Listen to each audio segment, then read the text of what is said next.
good afternoon or good early evening, whichever one y'all want to call it, on this lovely day. Lovely afternoon, to be honest with you. This is once again the original, the OG himself, the Black Knight himself, Mr. O, the original, the true Knight Rider. And this gonna be something a little bit different. Now, later on tonight, I'm definitely, for all my tech heads and people who want to be in the, and for the people that want to know about the tech game, or what's popping in the world of technology and mobile technology, that will be done later on tonight. But as of right now, I'm just kind of catch up on what I should have did yesterday. But we had to do some upgrades on the station, so here it is. I'm finna go ahead with you like now, because a lot of things. First thing first, let me say happy 50th anniversary to the Black Panther Party of self-defense. It was founded on October 16, 1966 in Oakland, California, by Bobby Seale and the late great Huey P. Newton. When you think of revolution and revolutionaries, it's more than just the face of Ernesto Che Guevara de la Serna. There's also reference to the Black Panther Party too, as well as to the ones who were out before the Panthers, from the south side of Chicago, the Black Stone Rangers, otherwise known as the Black Pea Stones, the Ill Rukins, but now Black Pea Stones, stone to the bone, baby. But this is about the Panthers, though, so happy 50th anniversary to the Black Panther Party of self-defense, and to all the little white hate trolls. And no, they aren't a terrorist group. They aren't a hate group. Okay, so get that out your thick skulls right now.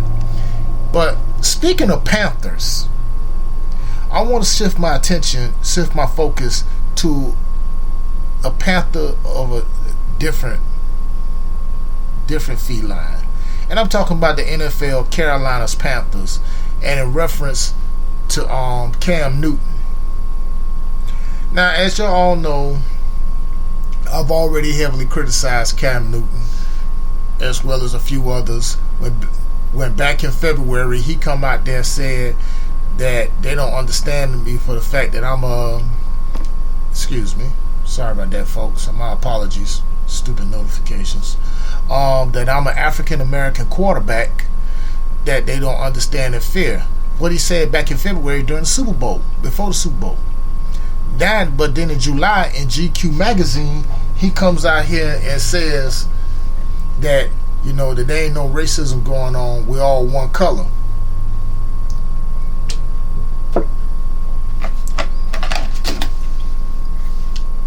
Now,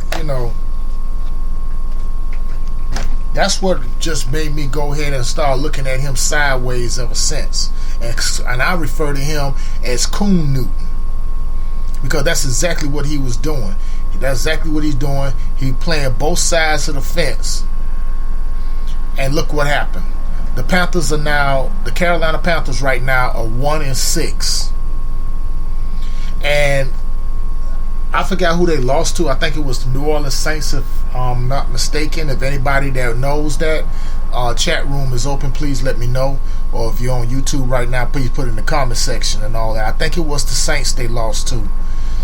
But what irked me even the most was the post-game interview he had, where Cam Newton going all in diva mode and all that.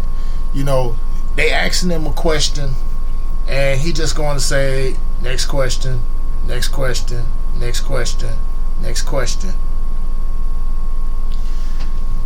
Let me give Mr. Newton a little reality check. You are a professional football player. You're a professional athlete, period. Okay? That word, that term, professionalism, is right in there, right there. You're supposed to carry yourself as a professional all the time, whether you win or whether you lose. Now when the Panthers won that game against the 49ers, oh boy, he was all up on there, all smiles and everything, cheesing like a Cheez-It. He's talking for hours about it. But then when they lose, he goes into this like I said, diva mode. You know, don't want to talk to nobody, catching the attitude, blah, blah, blah. Let me tell you something. You ain't going to win them all, Cam Newton. That's something that he needs to know. Now, I ain't trying to go out here. Let me compare it like that since he want to coon like that. You don't see like when Peyton Manning, Tom Shady, or Aaron Rodgers, or Joe Flacco, or any of those quarterbacks that come up there and they lose a game, they still got to come up there and, you know, and give what they want, because if you don't get that interview to them, you're going to end up getting fined. That's just it. But still, though, you still walk up there with your head up high. You still show yourself with the grace and integrity, even a win or lose situation. Because, hey, even I have good days and I have bad days. Everybody has that. But see, in the face of adversity, you got to understand, life is a test. And you're going to have trials and tribulations you go through it. The test is how you going to respond to it. You're going to respond to it like an adult, like a grown ass man, or are you just gonna do like what Cam did, act like a little spoiled brat? That's exactly what Cam Newton had did at that post game interview, and I just like shook my head. But you know what? I'm kind of glad he's getting this what he deserves, because that's what you get for going ahead and throwing your own people under the bus. Because I said it a long time ago. See, that cooning ain't going to save you, Cam. It's not going to save you. But see, that's what you also get, too, for playing both sides of the fence. Now, Shannon Sharpe had broke it down a lot more better than I could ever do. And I got the audio right here. I couldn't agree with him.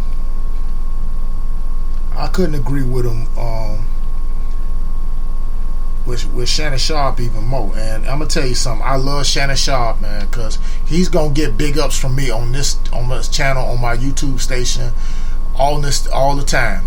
And I really don't give a damn who don't like it.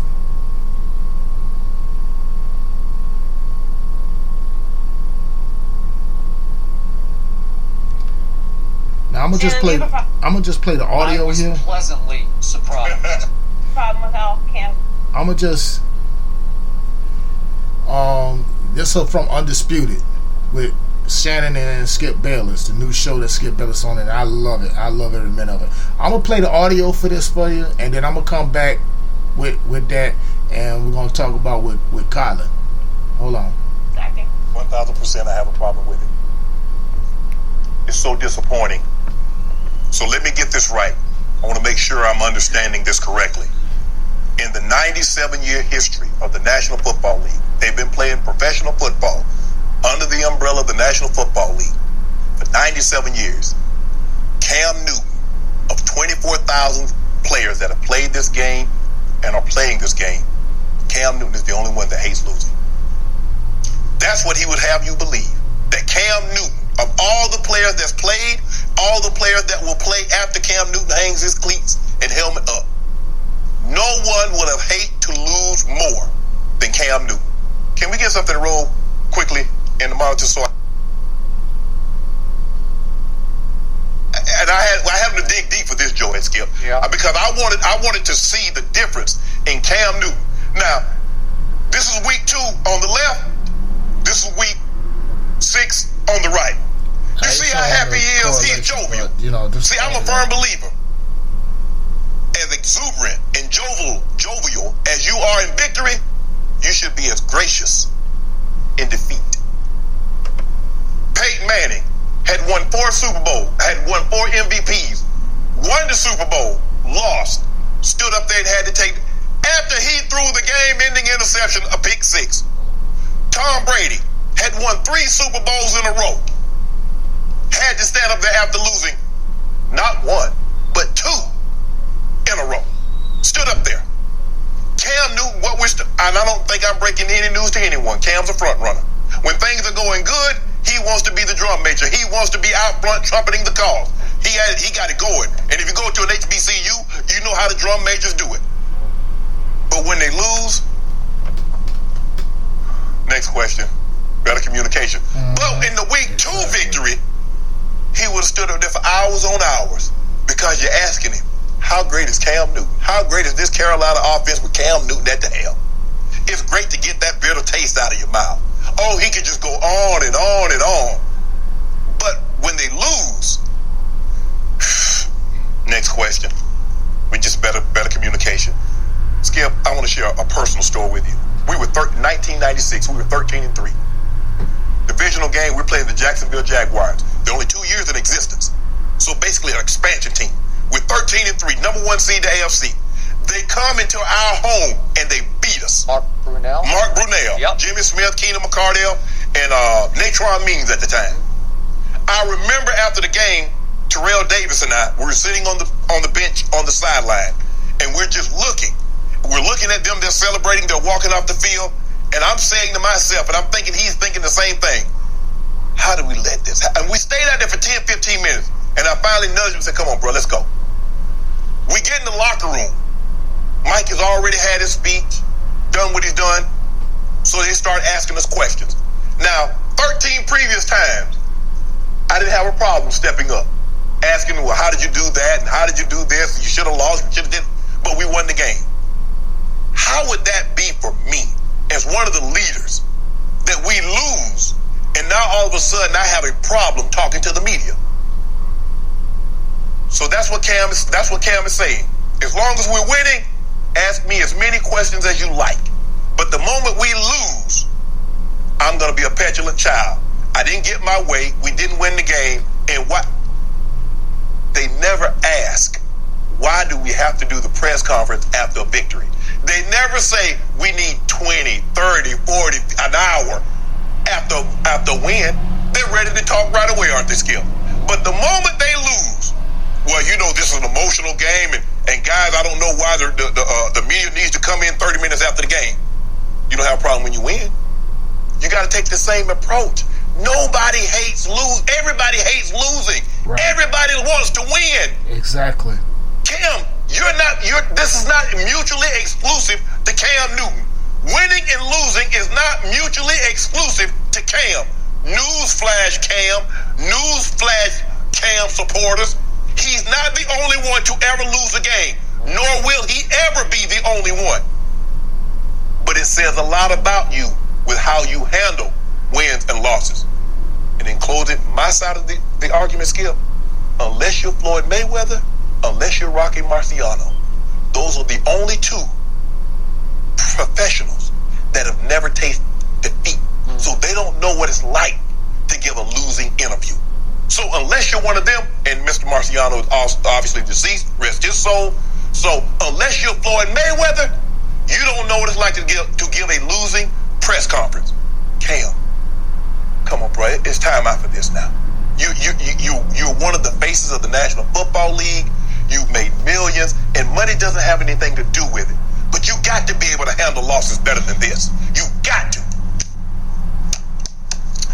I hear everything you just said. I appreciate everything you just said, especially from an ex-player Hall of Fame perspective. Okay, that was Shannon Sharp. My man Shannon Sharp, NFL Hall of Famer, former Baltimore Raven, former Denver Bronco, and got three Super Bowl rings. 2 with the Broncos, 1 with the Ravens. My man Shannon Sharp. Shannon Sharp, give it to you just like that, blood cut raw. No chaser, no nothing. You know, that's why, you know, him and Skip, man, that's why undisputed winning. You know, yeah, this is how you do sports journalism. Tell it like it is. Stephen A. Smith, another coon there too. But he said it a lot. He couldn't make it. Shannon couldn't make it any more clear than that about what Cam Newton. Cam need to grow up. But then again, like I say, in a kind of way subliminally, he getting his nigga moment. But enough about Cam Newton. Another game that bothered me, I had my eyes on, besides watching the the Miami Dolphins play against the Pittsburgh Steelers, because I got one member's home team that's starting for the Steelers, Artie Burns. Shout out to Artie for the U. Everybody on there, current and former Steeler alumni. Let's talk about with Colin Kaepernick with the Bills and the 49ers. Now, as y'all well know, to all the football fans, that Colin Kaepernick got the nod to start against the Buffalo Bills Sunday. And yes, and Colin did pretty good, man. He did pretty damn good. They didn't win the game though, but he was a little bit rusty. But guess what? I seen Colin make a move in the end zone where he turned 5 or 6, 7 yards, where he almost would have been sacked for a safety, but he got up out of there and turned 5, 7 yards or something like that. I mean, the man still got it. But that's not what I want to talk about with Colin for.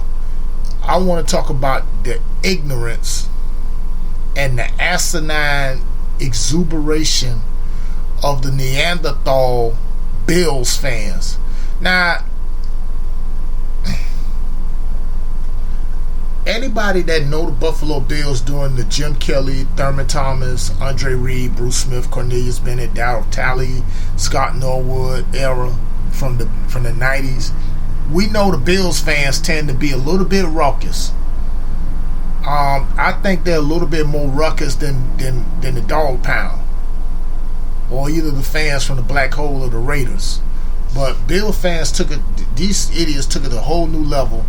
At tailgate party outside at Ralph Wilson Stadium, everybody has seen how somebody set up a mannequin wearing a Kaepernick jersey and blowed out afro.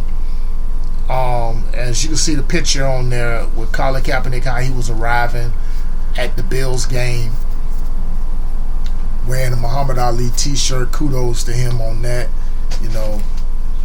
Straight up badass. Some real shit right there.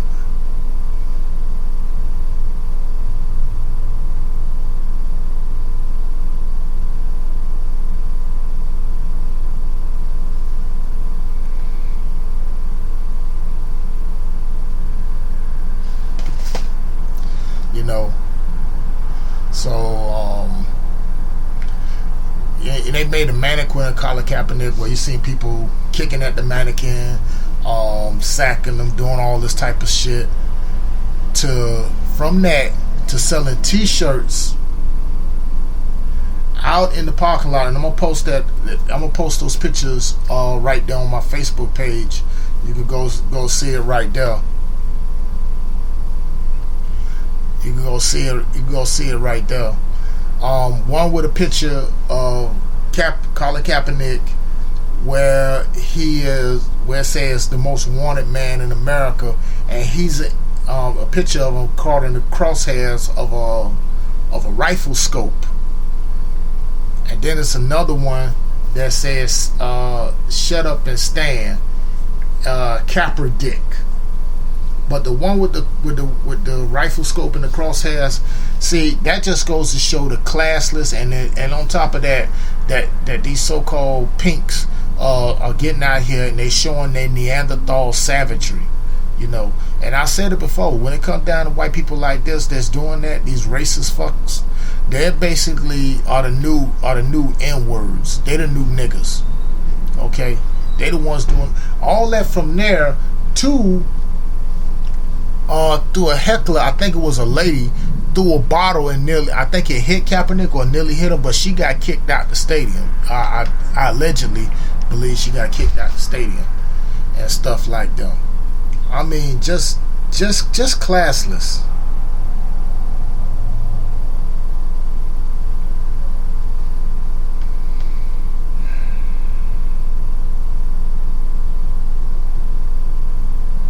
Just totally classless.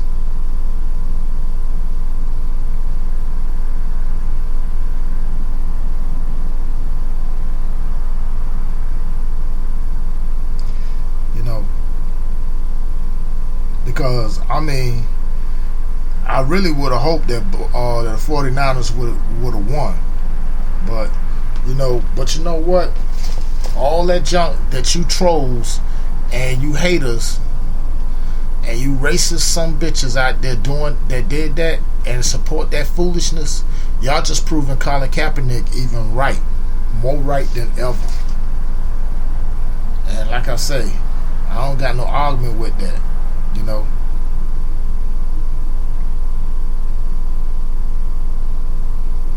I really ain't got no argument.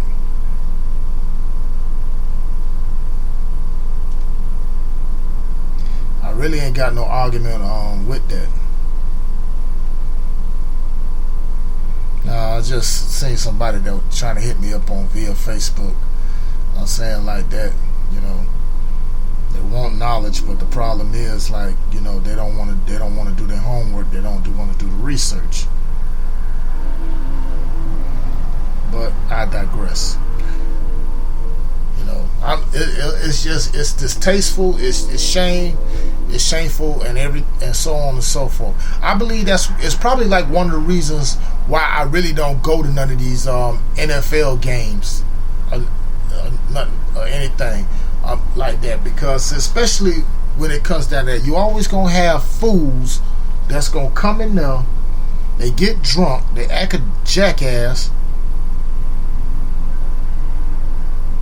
And don't even, you know, and stuff. But I think what irked him is basically when he came into the stadium and stuff and he wore the Muhammad Ali t-shirt. I have no problem with that whatsoever. But I'm going to read it. This is an article coming from NBC, the Bay Area. And Colin Kaepernick explained why he wore the Muhammad Ali t-shirt after the game. And let me go. Following the 49ers loss to the Bills on Sunday, Colin Kaepernick wore a shirt sporting the late Muhammad Ali. He explained his outfit of choice to reporters. He said to pay homage. He fought a very similar fight and was trying to do what's right for the people. And for me to be able to have someone like that come before me is huge. He is someone who helped pave the way for this to happen. What he did and what he stood for. People remember him more than that for that than I do as a boxer. So I can't let him die in vain. This is Kaepernick speaking. I have to be able to carry on that and try to fight the same fight until we accomplish our goal. Now in the game, I'm gonna let y'all know right now, if y'all want to know the stats for all you sports junkies. Kaepernick completed 13 of 29 passes for 187 yards and a touchdown. And he also led the 49ers with 66 rushing yards. Head coach Chip Kelly announced Monday that Kaepernick is going to start again against Tampa Bay. So, yeah, and in November for all of South Florida, yes, he will be. In November, he's going to also be starting the game against the Dolphins. But I also had said this. When I found out that he was going to start the game against Buffalo, and this is my biggest fear. I believe one of these old stupid knucklehead buck dancing coon players, whichever one that may be, or somebody is going to try to put like a bounty to take Kaepernick out. I'm just speaking some real shit here. I'm not trying to wish no bad luck or nothing like that, because anybody that know me you know my stance. You check out my earlier podcasts and stuff like that. And I said I stand behind Kaepernick 14 million%, and now it's 15 million%. But I also am a realist, and I'm going to explain this to you like this, that I believe some group of players from some certain team or teams, plural, are going to try to do something to hurt our brother. Remember when the Saints had that little bounty thing that former Saints defensive coordinator and, come to think of it, contradictory, former Buffalo Bills head coach Greg Williams had did with the New Orleans Saints was putting hits out on people? Or either better yet, they were doing bounties and stuff like that. A whole lot more different than what Buddy Ryan, God bless his soul, James, was doing with the Eagles. They weren't doing that for money. They just did that against the Cowboys because they hated them.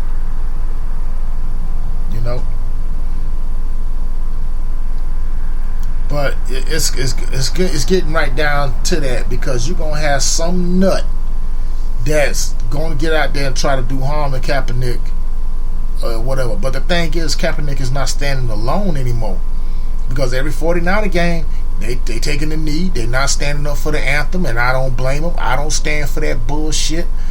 Him and Eric Reed and I think his linebacker number 58 for the 49ers had joined them, as well as several other players are doing the same thing. Adrian Foster and a couple other players, Kenny Stills and another player from the Miami Dolphins, they doing it. Martellus Bennett and I forgot the dude's name. The other cat for the Patriots, they raised their fist up in power, saying like, this is bigger than Colin Kaepernick. And like I said, all of us need to get out there and rally behind Kaepernick. Just at the same time, a lot of us need to rally and go ahead and support the Nate Parker movie, The Birth of a Nation. I'm not going to comment on that yet, because I have yet to go see it. So that's why I say it like that. But I did hear from associates of mine, the movie's very good. But look at the opposite directions that Colin Kaepernick and Cam Newton are going. See, Cam Newton tried to go ahead and coon and play both sides of the fence, talking about saying there ain't no racism in America. We all one color. Nigga, how the hell we one color? Please explain that shit to me. Now look at him. He done got headshots by the Atlanta Falcons. Panthers are now, 1-5 now? Dead last at the bottom of the NFC South. But I'm not here to talk about football though, but just something football related.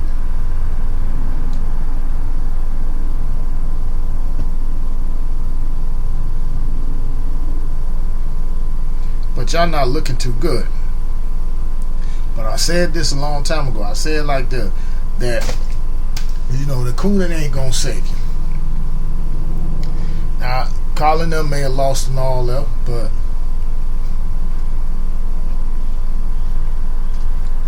'49ers may be 1-5, but to see Kaepernick play and still doing this thing, that's what he's doing.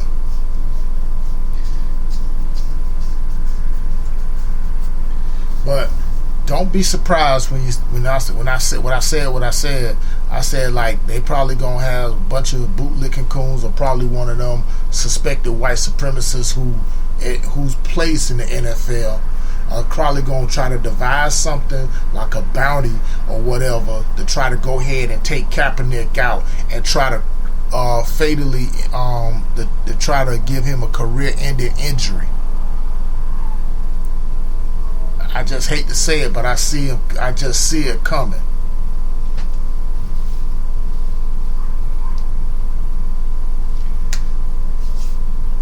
But the thing about it, if it does happen, it's going to be a problem. I'm going to tell you right now. It's going to be a problem for not just in the NFL, but it's also going to be a problem, period. But I just want y'all to go ahead and ponder on that. Now, I am going to be back later on tonight to do the Tuesday night tech, because I got a lot of stuff on my plate I need to talk about right now on that later on tonight about that. I'm sorry. But y'all just keep on doing it, and like I said, I'm not too much worried about Kaepernick. Colin Kaepernick is going to be fine. Trust me when I tell you that. Because right now, you got the people rallying behind him. You got the Great Spirit watching them, and it's just perfect example. Now, when they come down here to Miami to play the Dolphins, who knows? I may just go to that game just for the heck of it. But we shall see.